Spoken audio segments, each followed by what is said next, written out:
Chiefs last year got to the brink of the Super Bowl, lost at home in the AFC Championship game in overtime to the Patriots, now trying to get back to that level and one step farther. And Chris, look, major changes defensively. Bob Sutton out as defensive coordinator. Steve Spagnuolo in, a shift from a 3-4 to a 4-3. Dee Ford gets traded out from under the franchise tag.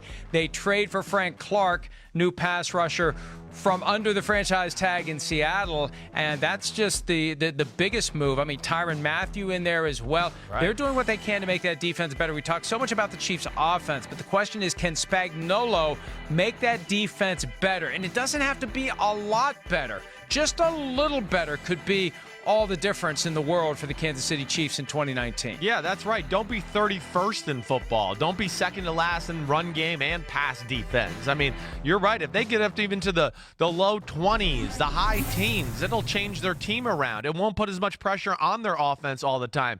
You know, Mike, you made the point, and I think that's where I'd like to start. That defense, the scheme change, I think that will be important. You know, Bob Sutton did some good things there, but I always thought there was a few little issues with their scheme altogether, whether I had problems the way it's coached or sometimes they did things unrealistically. But I think with Spagnuolo there, I do think things will improve there, and they're getting bigger up front. I think they said, the heck with all these pass rushers. You said they traded for Frank Clark. Not only is he good at rushing the passer, he's phenomenal against the run. Traded for Emmanuel Ogbah from the Cleveland Browns, another guy who's just big and physical. Signed Alex Okafor as a free agent, another guy who's big and physical on the edge of the defense. So they've kind of changed what their mantra is on the defensive side of the ball. And you said Tyrann Mathieu. I like that. The secondary still has some issues.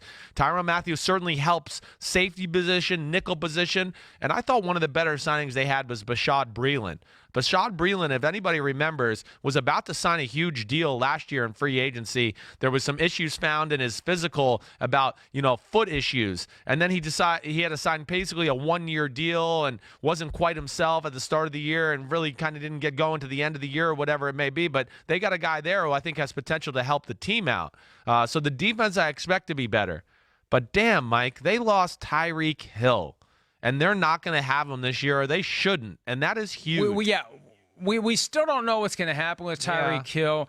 The Chiefs haven't done anything, haven't said much since 2 weeks ago when he was essentially suspended from offseason activities. The NFL to this day has still not even acknowledged the audio that came out 13 days ago, the troubling audio where Tyreek Hill threatens and menaces Crystal Espinal, a person he admitted to choking and beating while pregnant 5 years ago. So it doesn't look good for Tyreek Hill. They drafted Mecole Hardman, who does a lot of the things that Hill does, which may be an indication that Hill's not going to be there much longer, if at all. One move on offense, Chris, because the defense, look, they've got a lot of recognizable names out, recognizable names in.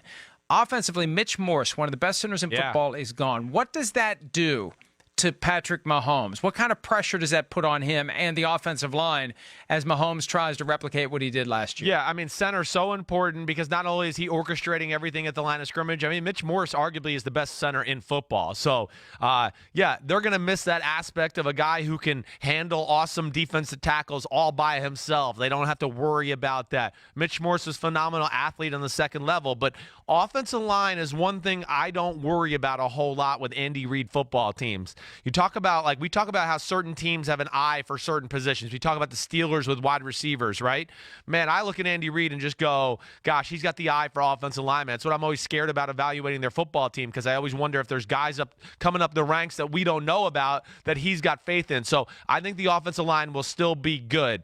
It's really just going to be about, can Mecole Hardman, somebody else, their second-round pick, replace the explosiveness that Tyreek Hill brought to the offense? And also, when you've got a Patrick Mahomes who can make things happen when everything collapses, do you even need blockers? Maybe you don't. Hi, I'm Mike Tirico, and thanks for watching. Make sure to hit subscribe for the latest news and highlights from NBC Sports.